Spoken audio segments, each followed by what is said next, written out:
আসসালামু আলাইকুম, আমি জান্নাতুল ফেরদৌস তুবা বলছি। আজকে আপনাদের সাথে আমি কিছু জিনিস শেয়ার করতে চাই। রিসেন্ট আমার স্কিন খুব গ্লো করছে। আমি জানি না এটা কতটা দেখা যাচ্ছে, বাট জাস্ট ফর এটা আমার স্কিনের কমপ্লিমেন্ট না, but for the sunlight you can see proper দেখা যাচ্ছে না বাই দ্য ওয়ে। সো আপনাদের সাথে কিছু জিনিস আমি শেয়ার করতে চাই। ওকে, সো বেসিক্যালি আমি এখানে কিনেছি এই ক্যানভাস প্যাড, যেখানে আমি অনেক ড্রয়িং করতে চাই। আমার ড্রয়িং করতে অনেক অনেক ভালো লাগে। সো এই যে এই প্যাডগুলো খুবই মোটা, খুব বেশি মোটা তা না, বাট একটা ড্রয়িং করার জন্য প্রপার। আর আমার কাছে সবচেয়ে ভালো লাগে water colour painting. So that's why I do everything. And আরও ওয়াল পেন্টিং বা কোনো কিছু সুন্দর করে ওই জিনিসগুলো না আমার এত ভালো লাগে যেটা আসলে বলার বাইরে। তো এটা অ্যান্ড এটা gesso or gesso, I don't know কী বলে এটাকে, জেসো আর গেসো কিছু একটা হবে। এবং এটা মূলত যে কোনো একটা আর্টের উপর আগে আর্ট করার আগে এটা দিয়ে পেইন্ট করে নিলে আর্টটা লাইক ওয়াটার প্রুফ টাইপের হয়, এরকম কিছু আমার মনে হয়। ওকে, সো এটা অ্যালুমিনিয়াম রাউন্ড প্যালেট। এই প্যালেটটা খুবই সুন্দর দেখতে। আমি জানি না ছবিতে কতটা দেখা যাচ্ছে সুন্দর, বাট রিয়েল লাইফে এটা আরও সুন্দর দেখতে। অ্যান্ড এখানে বেসিক্যালি রং রেখে দেন পেন্টিং লাইক অ্যান আর্টিস্ট। ওকে, এটা হলো কিছু স্পঞ্জ টাইপের কিছু টুল। এটাও বেসিক্যালি ড্রয়িংয়ের কাছে লাগে, বিভিন্ন রকম ফুলের ডিজাইন করতে আর গাছের ডিজাইন করতে। And now my favourite one, see দেখা যাচ্ছে কিনা, এখানে প্রায় 18টা রঙ আছে এবং প্রত্যেকটা রঙে 36 ml করে। এবং এটা মন্ট নোটে সিগনেচার লিখেছি। এগুলো সব আমি দাঁড়া থেকে পারচেস করেছি। এই তো এগুলো দেখানোর ছিল। আর বেসিক্যালি ভিডিওটা করা, আমি আসলে প্রোকাস্টিনেশন করি ভীষণ রকম, আলসে। এবং এই আলসেমি যে শুধুমাত্র মানে এটা যে আমার নিজের ইচ্ছাকৃত ব্যাপারটা কিন্তু তা নয়, এটা কিন্তু টোটালি একটা সাইকোলজিক্যাল একটা প্রবলেম হয়ে দাঁড়িয়েছে। এবং I want cope up with it, I want overcome. Okay, that's why I am filming myself. এবং আমার মধ্যে অনেক কিছু কাজ করেছে। ফার্স্ট অফ অল যে ফিল্মিং করতে হলে মেবি আই নিড আইফোন আর I need expensive camera. But আমার কাছে মনে হয় যে আমার ভিডিও দেখুক না দেখুক, আমার কাছে এই বিষয়গুলো খুবই ভালো লাগে যে নিজেকে ফিল্ম করছি। আমার যে দামি সেটি লাগবে ব্যাপারটা তা নয়। এখন ফিল্ম করে কেমন লাগছে।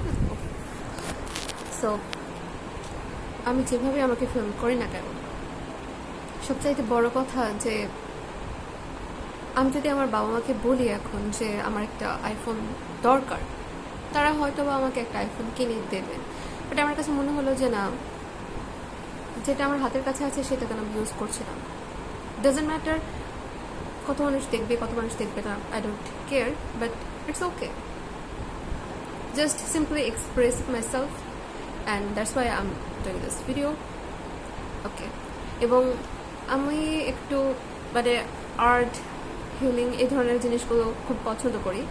এবং আমি আমার ঘরটাকেও একটুখানি আর্টিস্ট টাইপ দেওয়ার চেষ্টা করেছি।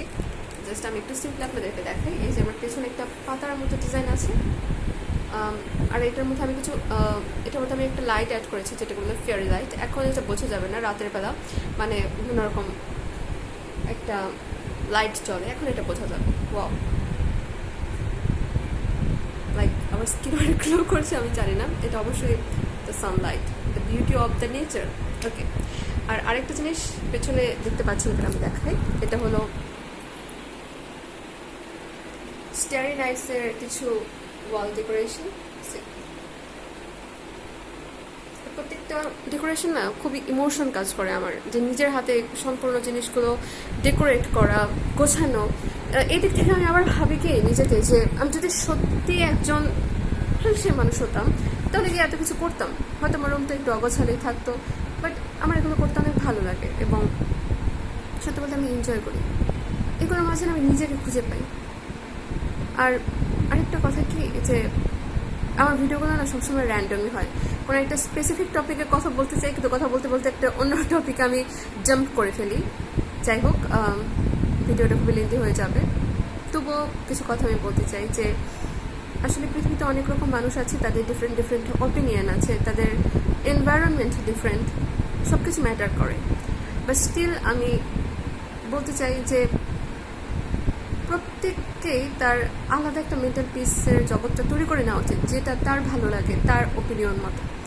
এখন একজন একরকম চিন্তা করছে দেখে যে আমাকেও তার মতো চিন্তা করতে হবে, ব্যাপারটা তা যায় না। অনেকটা আমার যাতে শান্তি লাগে, আমার যেটা ভালো লাগে, আমার যেটা করলে আমি একটা অদ্ভুত প্রশান্তি অনুভব করি, আমি সেটাই করব, রাইট? বেসিক্যালি আমি একজন হাইলি সেন্সিটিভ পারসন, যেটা আমার মাঝে মধ্যে না, প্রায় এটা আমার অনেক প্রবলেম ফেস করি। মানুষের যে ইমোশনগুলো রয়েছে সেগুলো আমি স্পঞ্জের মতো শুষে নিই, যার কারণে আমি অনেক সময় অনেক বিষণ্ণতায় ভুগি। বাট আমার কাছে এখন মনে হচ্ছে যে একটা মানুষ স্যাড কি ভালো থাকবে এটা তার চয়েস। এখন আমিও যদি তাকে দেখি নিজের মেন্টাল পিসটা নষ্ট করি, সেটা আলাদা একটা ব্যাপার। আরেকটা বিষয় আমি শেয়ার করতে চাই, অনেকে একটা কথা বলে যে সবাই একটা হ্যাপি মানুষের সাথে থাকতে চায়, কেউ একটা ডিপ্রেসড মানুষের সাথে থাকতে চায় না। It's true, it's definitely true.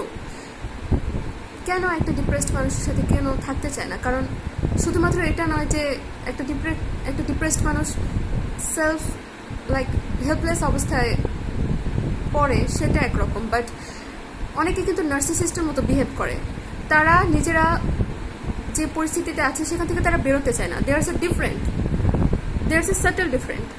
যারা বেরোতে চায়, তুমি ডিপ্রেসড বা তুমি একটা বিষণ্ণতায় ভুগছো, ইটস ওকে, আমি তোমার পাশে ততক্ষণ থাকতে পারি যতক্ষণ তুমি চাইছো যে হ্যাঁ I want to overcome with it.